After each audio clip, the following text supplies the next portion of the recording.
Good afternoon. My name is Andrea Burns. I'm the English Speaking Union Sandhills branch Shakespeare coordinator. I've been doing this for a couple of years, and this is always just my favorite time of year to see all the students come out and perform. I'd like to welcome all of you to the 41st Annual English Speaking Union Shakespeare Competition. This is the Pinehurst Sandhills branch regional competition. Today, you will be enjoying the performances of students from the O'Neill School, Pinecrest High School, and Union Pines High School. They will each perform a monologue and sonnet chosen from the 16th century works of William Shakespeare. These students have participated in their school competitions and are here today so that we may choose a winner who will go on to the national competition in New York City at the end of April. This competition is held at the Lincoln Center, and the winner from the national event will go on to study and perform at the historic Globe Theatre in London. I'd like to welcome all of these students and applaud the hard work it took to get to this point.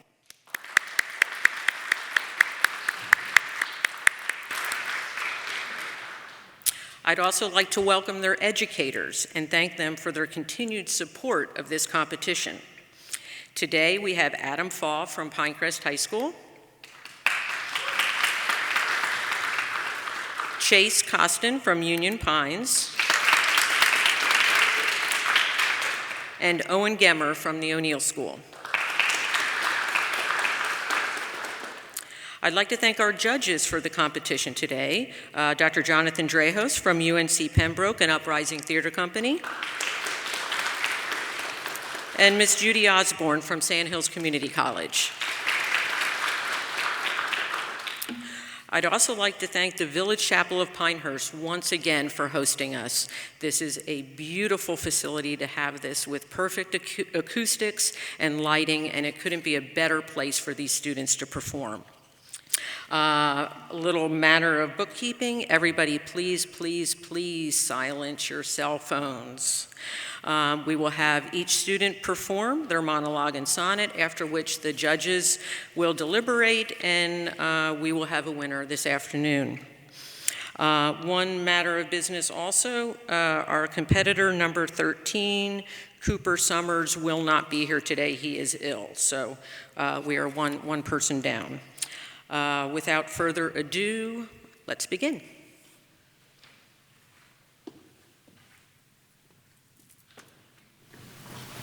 Hello, my name is Jonah Reisner, and I am going to be performing Lysander's monologue from Act 2, Scene 2 of Midsummer Night's Dream, as well as sonnet number 35. Thank you.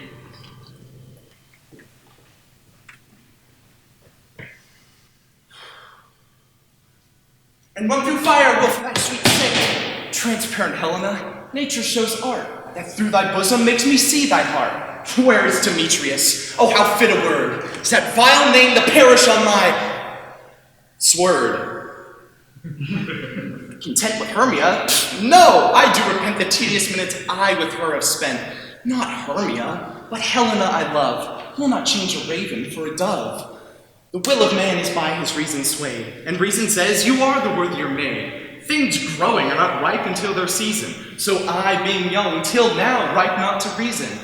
And touching now the point of human skill, reason becomes the marshal to my will, leads me to your eyes where I will look, love stories written in love's richest book.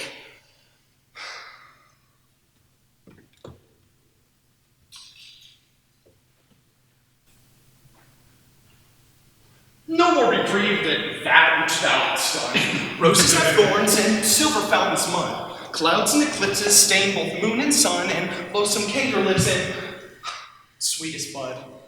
All men make faults, and even I in this, authorizing thy trespass would compare, myself corrupting, salving thy abyss, excusing my sins more than thy sins are. For to thy sensual fault, I bring incense. Thy adverse party is thy advocate. Against myself a lawful plea commence. Such civil war is in my love and hate, that I an accessory needs must be to that sweet thief which sourly robs from me. Thank you.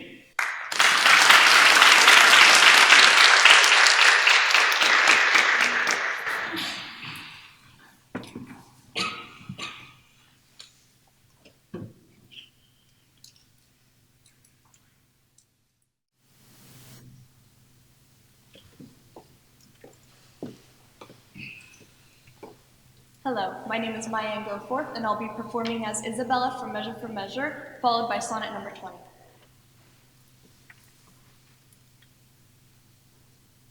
There is a vice I most do abhor, and most desire should meet the blow of justice, for which I would not plead, but that I must, for which I must not plead, but that I am at war betwixt will and will not. I have a brother is condemned to die. I beseech you that it be his fault and not my brother. If you had been as he and he as you would have stood like him. But he, like you, would not have been so stern. We cannot weigh our brother with ourselves. Great men may jest, but saints choose between them. But in the less foul profanation, authority, though it err like others, has a sort of medicine in itself that skims the vice over the top. Go to your bosom, knock there and ask your heart what doth it know. That's like my brother's fault if it confess, a natural guiltiness in such as his. Let it not sound a thought upon your tongue against my brother's life.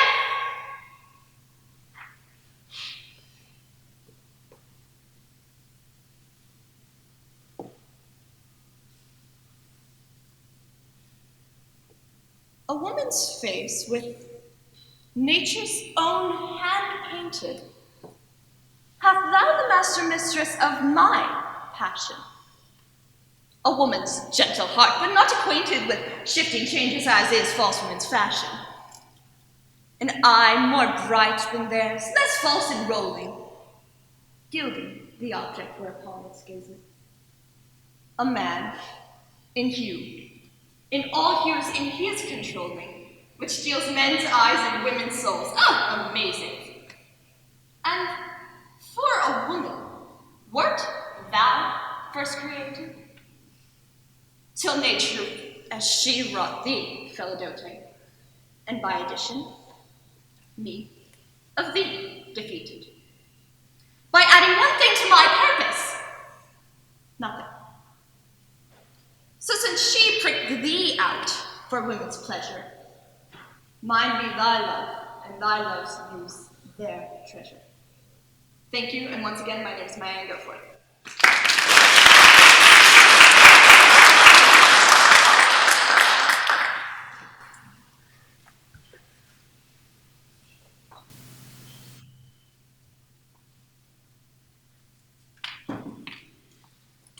Hi, my name is Jack Cake, and I'm doing the best monologue from Macbeth. Oh, and Song 116.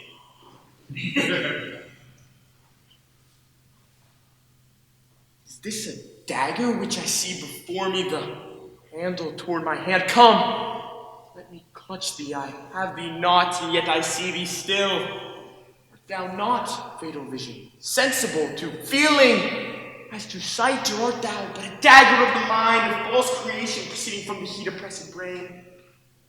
I see thee yet, in form as palpable as this which now I draw. Thou marshalest me the way that I was going, and such an instrument I was to use.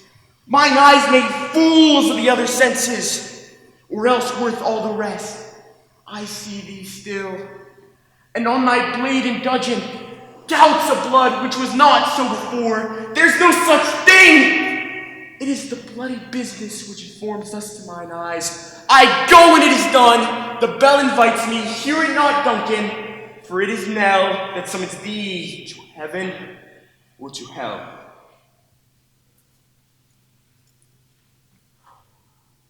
Let me not to the marriage of true minds implement impediments.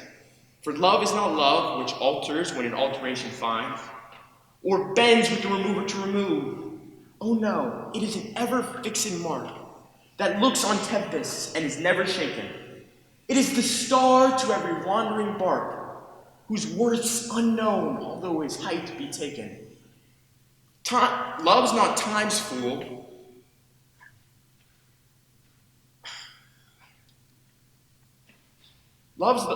Love's not time's fool, though rosy lips and cheeks within his bending sickles compass come. Love alters not with his brief hours and weeks, but bears it through. If this be error and upon me proved, I never writ, nor no man ever loved. Thank you. My name's Shakespeare.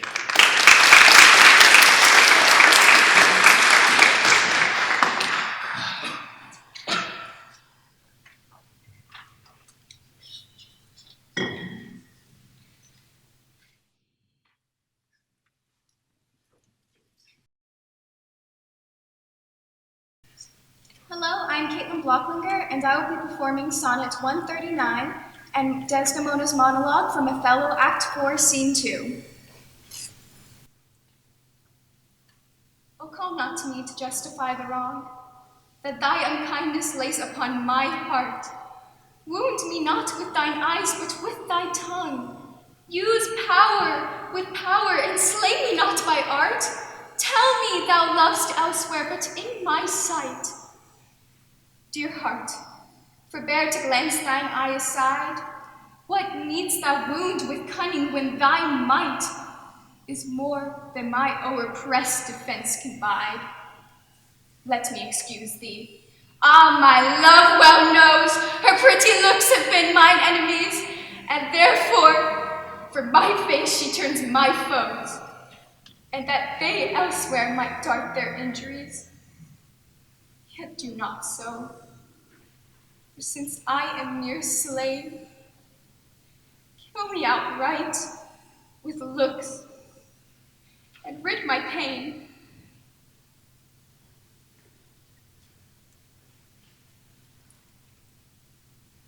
Alas, Iago, what shall I do to win my lord again?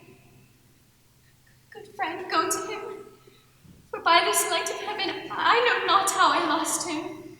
Here I kneel, if e'er my will did trespass against his love, either in discourse or thought or actual deed, or that mine eyes, mine ears, or any sense delighted them in any other form, or that I do not yet, and ever did, and ever will, though he do shake me off to beggarly divorcement, love him dearly. Comfort, forswear me. Unkindness may do much, and his unkindness may defeat my life, but never taint my love. I cannot say, or it does abhor me now I speak the word. To do the act that might the addition earn, not the world's mass of vanity could make me. Thank you.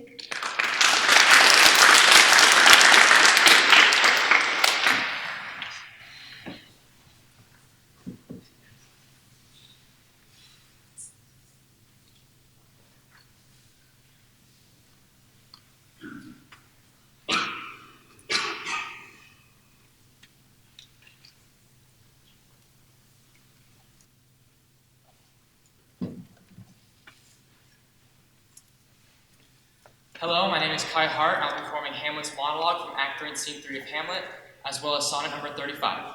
Thank you.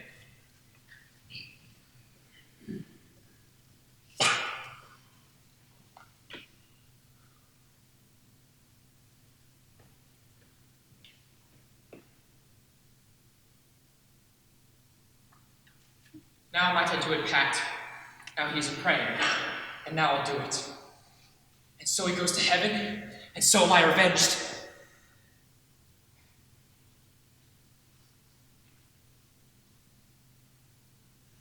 That would be scanned. A villain kills my father, and for that I, his sole son, do this same villain send to heaven.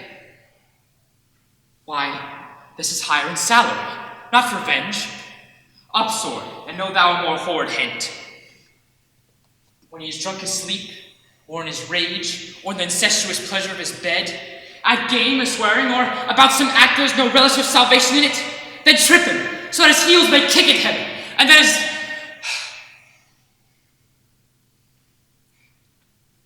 so that his heels may kick at heaven. and that his soul may be as damned and black as hell, whereto it goes.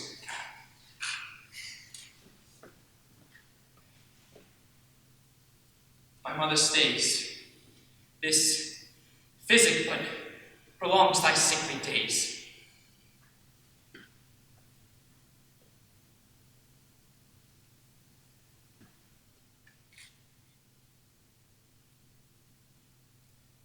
No more be grieved at that which thou hast done. Roses have thorns in them, silver fountains fun. Clouds and eclipses stain both moon and sun. Loathsome canker lives in sweetest bud. All men make faults, and even I in this, authorizing thy trespass with compare myself, corrupting, salving thy amiss, excusing thy sins more than thy sins are. For to thy sensual fault I bring incense, thy adverse party is thy advocate, and against myself a lawful plea commence. Such civil war is in my love and hate, that I an accessory needs must be to that sweet thief sourly robs from me. Thank you.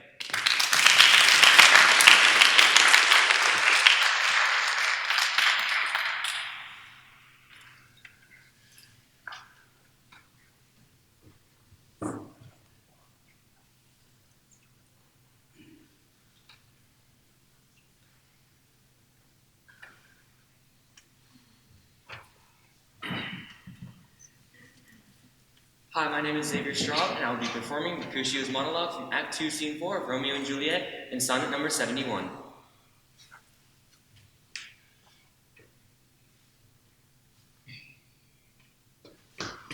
Alas, poor Romeo, he is already dead, stabbed with the white wench's black eye, run through the ear with a love song, the very pin of his heart cleft with the blind bowboy's hot shaft. And is he a man to encounter Tybalt? He fights as you sing prick's song. He keeps time, distance, and proportion. He rests his minim rests 1, 2, and the third through your bosom. The very butcher of a silk button, a duelist, a gentleman of the very first house of the first and second cause. Ah, the immortal passado, the punto reverso, the hey! Ah, the talks of such antic, lisping, affecting fantasies. These new tuners of accent. By Jesu, a very good blade, a very tall man, a very good whore. And why is not this a lamentable thing? Grandsire, that we should be thus afflicted with these strange flies, these fashion mongers, these pardon me's who stand so much on the new form that they cannot sit at ease on the old bench. Oh, their bones! Their bones!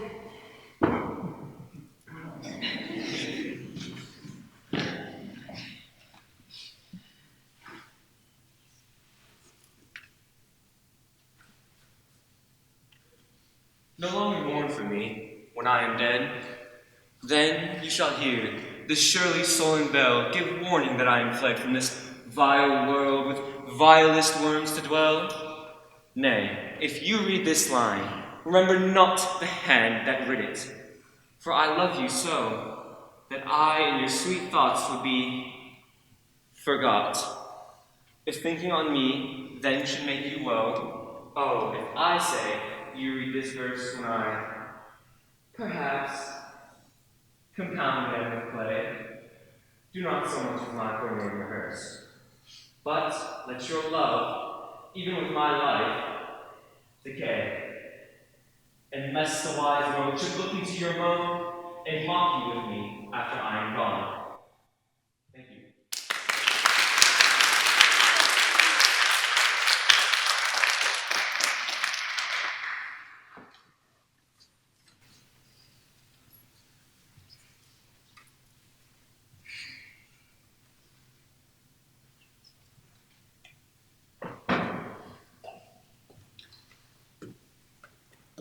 Hi, my name is Eliza Hay, and I'll be performing Phoebe's monologue from As You Like It in sonnet number 143. Think not I love him, though I ask for him. 'Tis but a peevish boy. Yet he talks well, but what care I for words? Yet words do well when he that speaks them pleases those that hear. It is a pretty youth, not very pretty, but sure he's proud, and yet his pride becomes him. He'll make a proper man. The best thing in him is his complexion, and faster than his tongue did make offense, his eye did heal it up. He's not very tall, yet for his years he's tall. His leg is but so-so, and yet 'tis well.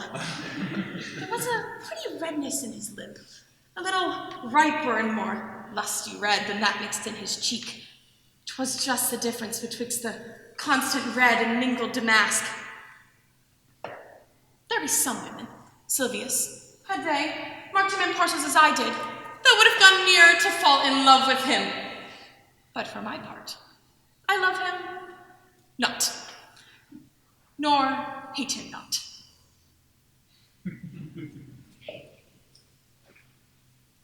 Lo, as a careful housewife runs to catch one of her feathered creatures broke away, sets down her babe, and makes all swift pursuit in the thing she would have stay, whilst her neglected child holds her in chase, cries out to catch her whose busy care is bent to follow that which flies before her face, not prizing her poor infant's discontent. So runnest thou to that which flies from thee, whilst I, thy babe, chase thee afar behind. But if thou catch thy hope, turn back to me. Play the mother's part, kiss me, be kind. So I will pray that thou mayest find thy will, if thou turn back, and my loud crying still. Thank you.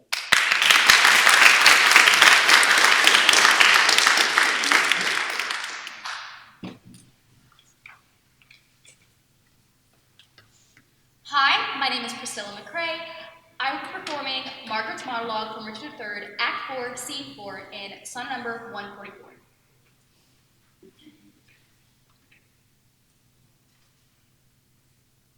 Bear with me. I am hungry for revenge, and now I glory me with beholding it. Thy Edward, he is dead, that killed my Edward. Thy other Edward, dead, to quit my Edward. No, yours is but brute, because both they match not the high perfection of my loss. Thy Clarence is dead, that stabbed my Edward, and the beholders of this frantic play. Adulterers, Hastings, Rivers, Vaughan, Grey, untimely smother their dusky graves. Richard yet lives. Hell's black intelligence are only reserved their facultative eye souls and send them thither. But at hand ensues his piteous and unpitied end. Earth gapes, hell burns, fiends roar, and saints great heaven suddenly conveyed from hence. Cancel his bond of life, dear God, I pray, that I may live to say the dog is dead.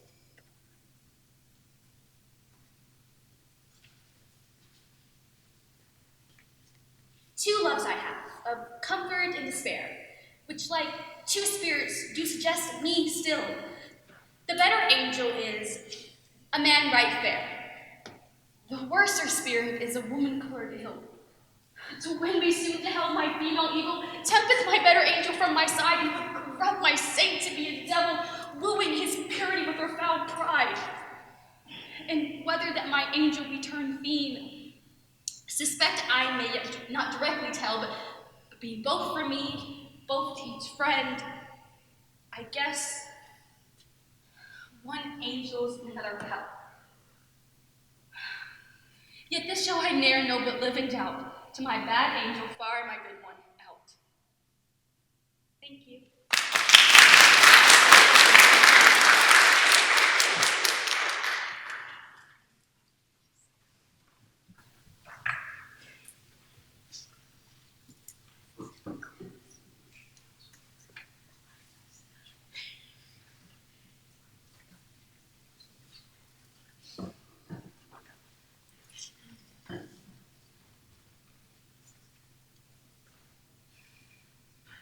Hello, my name is Madeline Hostler, and today I will be presenting Helena's monologue from Midsummer Night's Dream and sonnet number 29. Oh, spite, oh, hell, I see you all are bent to see against me for your merriment. If you were civil and knew courtesy, you would not do me thus much injury. Can you not hate me, as I know you do, but now you must join in souls to mock me too? If you were men, as men you are in show, you would not use a gentle lady so. You vow and swear and superpraise my parts, yet I know you both hate me in your hearts. You are both rivals to love Helen Hermia, and now both rivals to mock Helena. A trim exploit, a manly enterprise, to conjure up tears in a poor maid's eyes. With your derision, none of noble sort would so offend a virgin and extort a poor soul's patience, all to make you sport.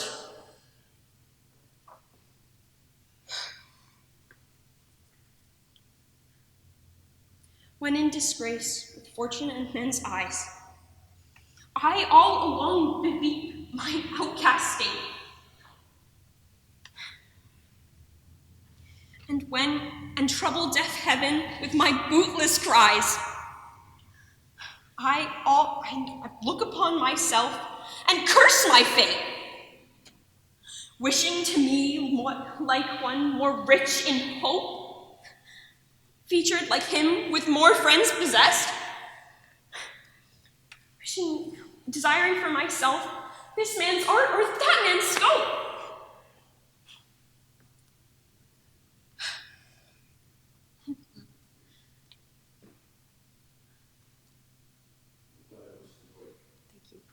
With what I most enjoy contented least.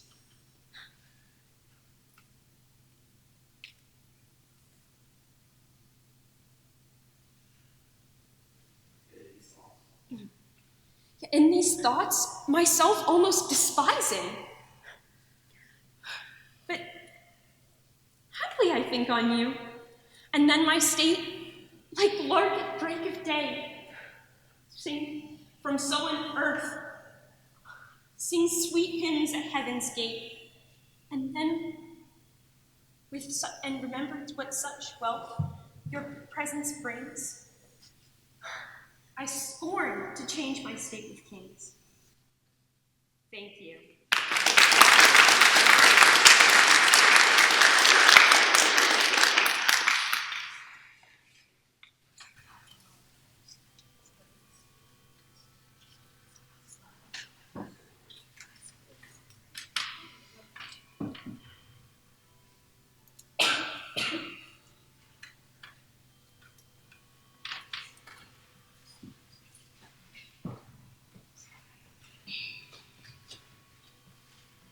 Hello, my name is Iona Gibson, and I will be performing Iago's monologue from Act 2, Scene 3 of Othello, followed by Sonnet 56. And what's he then that says I play the villain? When this advice is free, I give an honest probal to thinking, and indeed the course to win the more again. For 'tis most easy that inclining Desdemona to subdue in any honest suit his soul, so inflated with her love that she may make do as she lists, even as her appetite shall play with a god in his weak function. How am I then the villain, to counsel Cassio to this parallel course directly to his good? Divinity of hell. When devils with the blackest sins put on, they do suggest at first with heavenly shows, as I do now. For whiles this honest fool flies Desdemona to repair his fortune, she for him shall plead strongly to the more. I'll pour this pestilence into his ear, and by how much she strives to do him good, she shall do her credit to the more. Sweet love, renew thy force. Be it not said thy edge should blunt or beat an appetite, which but by today feeding is a blade tomorrow sharpened in its former might.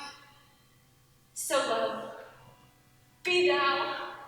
Although today thou fill thy hungry eyes even till they wink in fullness, tomorrow see again, and do not kill the spirit of love with a perpetual dullness. Let this sad interim like the ocean be, which parts the shores where two contracted new come daily to the banks, that, when they see return of love, more blessed may be their view. Or call it winter, which being full of care makes summers more welcome, thrice more wish, more rare. Thank you. My name is Ione Gibson.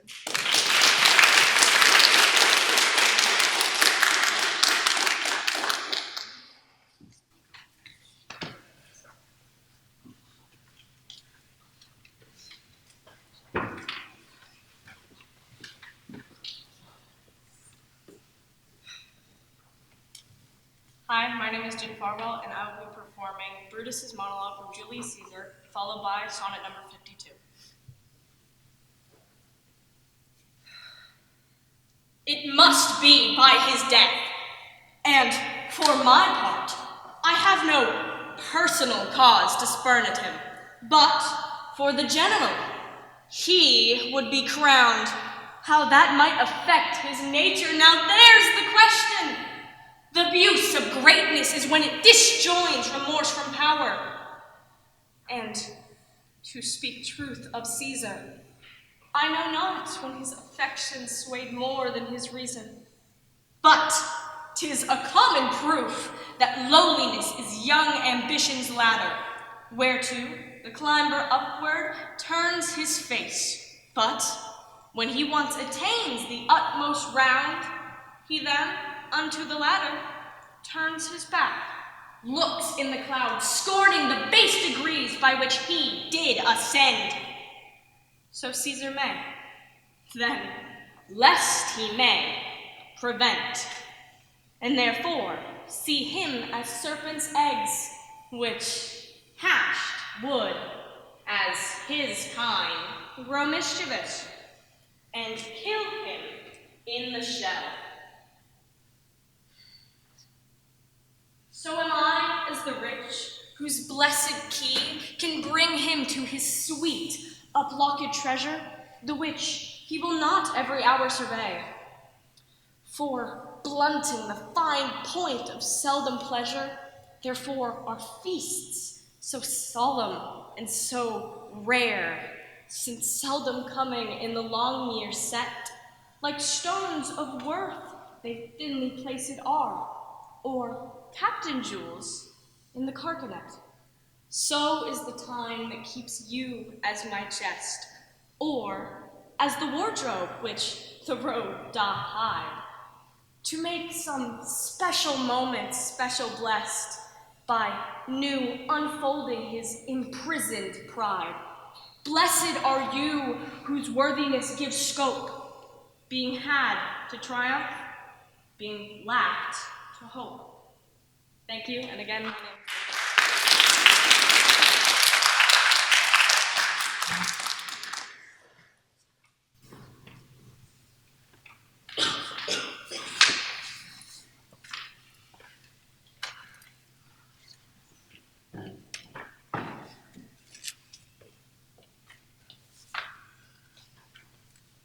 Hello, my name is Hadley Lucky, and I'll be performing as Romeo from Act 3, Scene 3 of Romeo and Juliet, and then Sonnet 6. Thank you.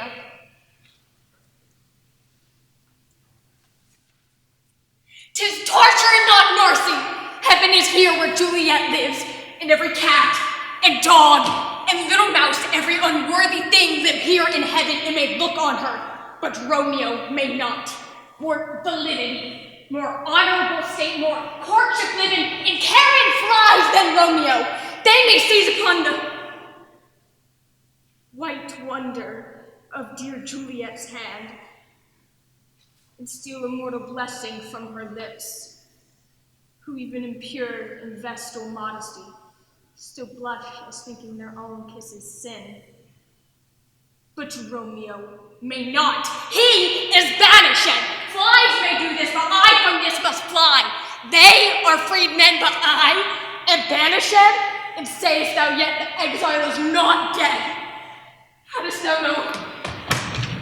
no poison nicks, no sharp brown knife, no sudden need of death, though ne'er so mean, but banished to kill me, banished?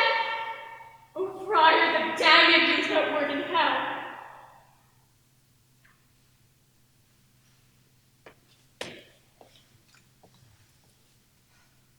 Then let not winter's ragged hand deface in thee thy summer ere thou be. Distill, make sweet some vial, treasure some place, with beauty's treasure ere it be self-killed. That use is not forbidden usury, which happies those that pay the willing loan. That's for thyself to breed another thee, or 10 times, be it 10 to 1. 10 times thyself were happier than thou art, if 10 of thine 10 times refigured thee. Then what could death do if thou shouldest depart, leaving thee living in posterity? Be not self-willed, for thou art much too fair to be death's conquest and make worms thine heir. Thank you.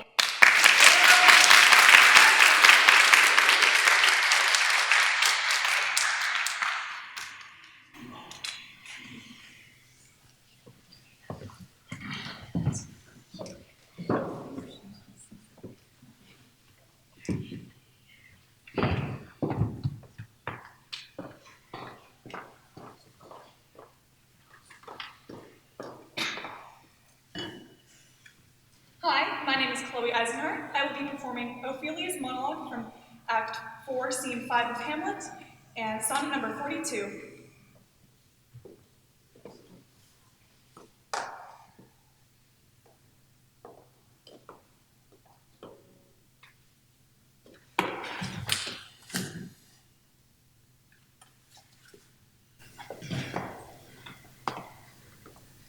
There's rosemary. That's for remembrance. Pray you, love, remember. There's pansies. That's for thoughts. There's fennel for you, and columbines.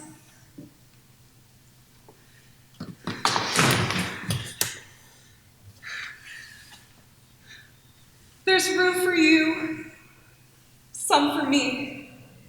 We may call it herb of grace those Sundays. You must wear your rue with the difference.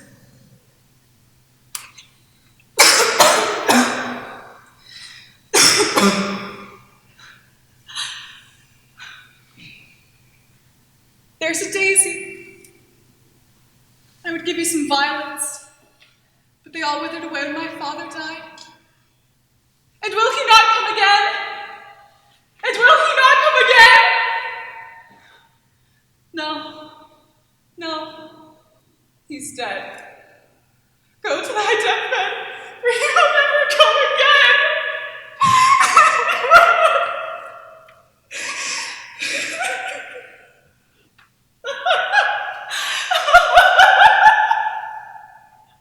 His beard is white as snow, all flaxen was his poll. He's gone. He is gone!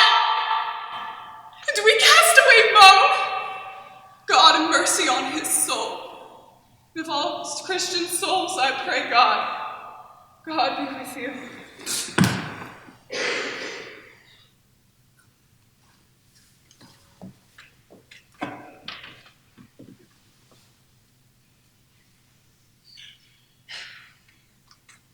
That thou hast is not all my grief. And yet it may be said I loved her dearly. That she hath thee is of my wailing chief. A loss in love that touches me more nearly. Loving offenders, thus I will excuse ye. Thou dost love her because thou knowest I love her. For my sake, even so doth she abuse me, suffering my friend for my sake to approve her. If I lose thee, then my loss is my love's gain. In losing her, my friend hath found not loss. Both find each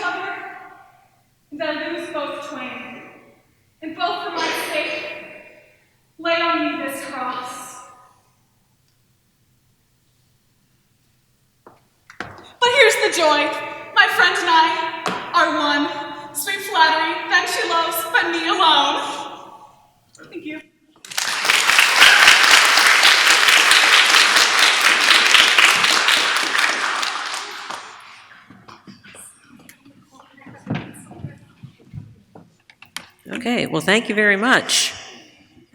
And good luck to the judges. We will now take a break for the judges to deliberate. And as soon as they depart, we can kind of mingle a little bit, and Steve will play some music. Take your time. You have a big job ahead of you.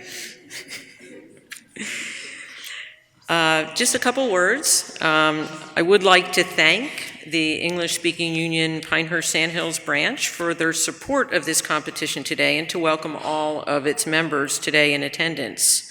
The English-speaking Union is a nonprofit organization which sponsors this competition, as well as other opportunities in the community.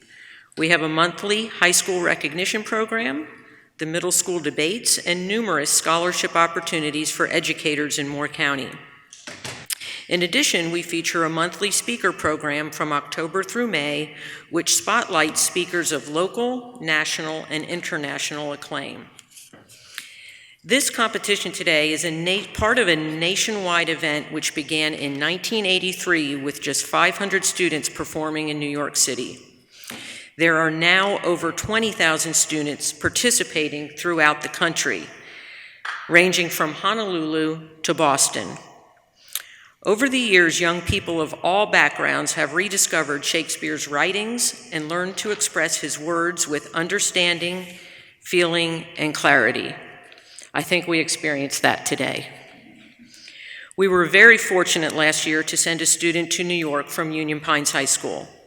Thanks to the generosity of the members of our branch, we were also able to send her educator and parents.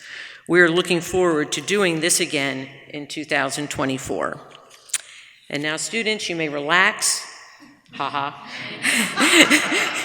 and enjoy yourself, talk to your family, and then I'll give this signal when we have a judge's decision. Thank you. Thank you. Mm-hmm.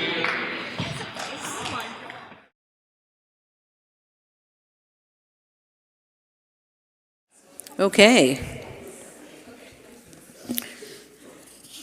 All right, so thank you once again to our judges. They do not have an easy job.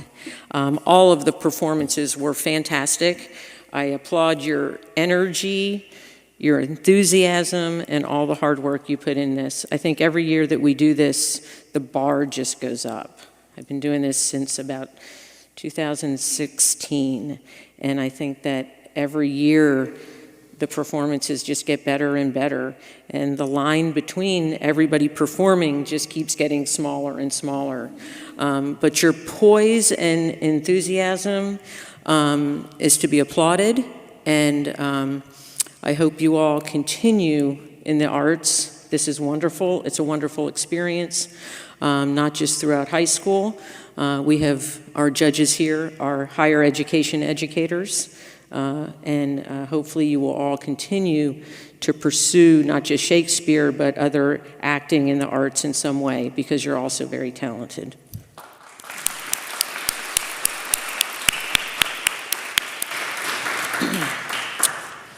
Once again, without further ado, our third place finisher today is Eliza Haig from Pinecrest.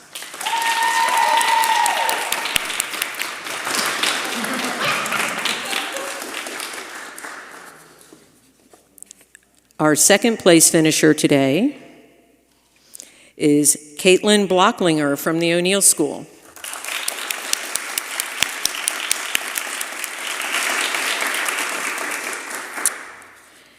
And our first place finisher from Union Pines is Hadley Lucky.